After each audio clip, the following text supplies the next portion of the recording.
Pam pam pam. Udah. Hai.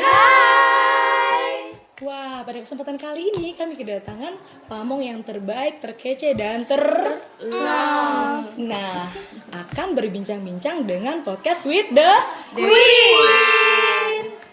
Berlama-lama kita langsung panggil saja pamong kita. Silakan masuk Ibu. Silakan masuk, Ibu. Hai. Say hello dulu Bu, kamera di sebelah sana Ibu. Dadah Dulu. Nah, dan di sini juga ada. Itu juga ada Bu. Hai. Baik. Halo semuanya. Pada pagi ini kami sudah berkumpul di ruangan ini dan kesempatan kali ini kami bersama dengan pamong kami tercinta yaitu Ibu Mardiati. Boleh salam-salam dulu Bu ke kameranya. Dadah dulu Ibu. Saya Bu Mardiati, mengajar di SMK Negeri 8 Padang dan menerima mahasiswa PL PPG Praja. Ya, begitu. Baik, terima kasih Ibu. Apa kabar Ibu? Baik. Alhamdulillah. Teman-teman semuanya apa kabar? Baik, alhamdulillah. Baik.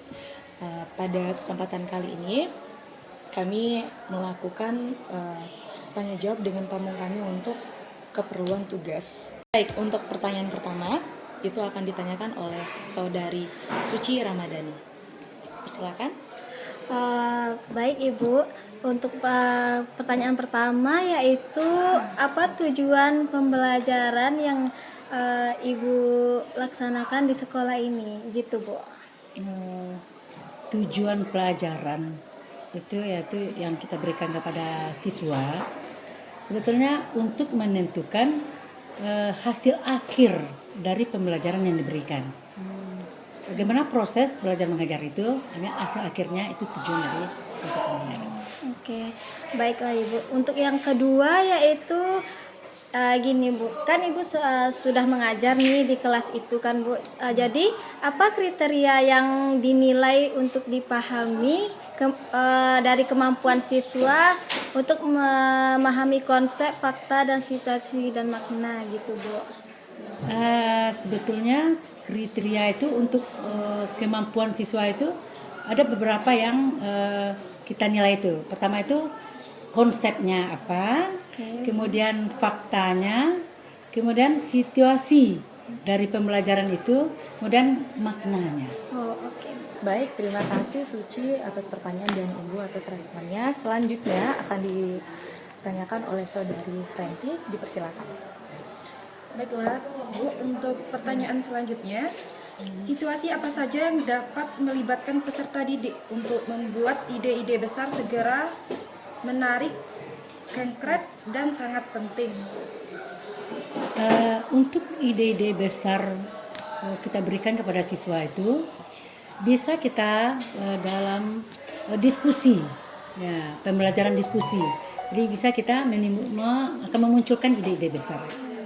Salah satunya. Oke. Pertanyaan selanjutnya, Bu. Apa saja hambatan yang menimbulkan kecilnya pengambilan resiko, rendahnya imajinasi, dan kurangnya berani untuk mempertanyakan dan ketidakmampuan memutuskan? Kalau untuk anak yang kurang bisa mengambil risiko terhadap sesuatu itu, terhadap pembelajaran, kemudian hambatannya salah satunya adalah itu kurang dalam membaca atau literasi ya, kurang bergaul juga kurangnya timbul tidak percaya diri. Kemudian kurang juga berorganisasi. Ya, kalau kita kurang berorganisasi, kita tidak bisa untuk memunculkan suatu masalah dan juga tidak bisa untuk menerima sesuatu masalah. Betul. Ya. Terima kasih jawabannya, Bu. Saya kembalikan ke host. Baik, terima kasih Ibu atas responnya dan saudari Renti. Nah, kami langsung aja ke pertanyaan ketiga oleh saudari Rifka. Dipersilakan. Baik Ibu, Rifka mau bertanya juga Ibu. Kegiatan belajar seperti apa untuk penampilan kemampuan puncak siswa Bu? Untuk kemampuan puncak siswa itu yang biasa kita lakukan itu adalah berbentuk project. proyek, kemudian presentasi, ya kemudian diskusi kelompok. Nah itu biasa yang kita lakukan. Baik. Selanjutnya Bu, ini bagaimana caranya peserta didik akan terlibat dalam mengeksplorasi ide-ide besar dan pertanyaan yang penting? Ya seperti tadi juga untuk mengeksplorasi ide-ide itu yang timbul dari diskusi kelompok tadi. Diskusi kelompok, kemudian proyek-proyek yang berbasis masalah. Ya ada masalah di sana, bisa didiskusikan lagi dengan kelompok tadi ya, berkaitan itu. Ya, kemudian pembelajaran yang berbasis inquiry. Ya, gitu kira-kira. Baik, terima kasih Ibu responnya dan pertanyaannya oleh Saudari Rifka. Selanjutnya dari saya sendiri. Nah, pertanyaan Sari Bu, dari semua yang pertama tadi terkait tujuan pembelajaran. Nah, Sari ingin bertanya, menurut Ibu, bagaimana peserta didik itu dalam pembelajarannya agar peserta didik bisa merefleksikan dari pembelajaran yang sudah kita berikan selama proses pembelajar mengajar di kelas Bu? Mungkin supaya peserta didik ini lebih baik, lebih bisa memahami apa pembelajaran yang diberikan. Mungkin salah satunya juga dengan pendekatan. Ya, pendekatan kalau bisa satu persatu hendaknya. Kalau nggak bisa mungkin dengan kelompok lagi, dengan diskusi. Ya, kita bisa menghandle anak-anak itu supaya dia lebih bisa muncul. Mungkin ada pertanyaan atau bagaimana.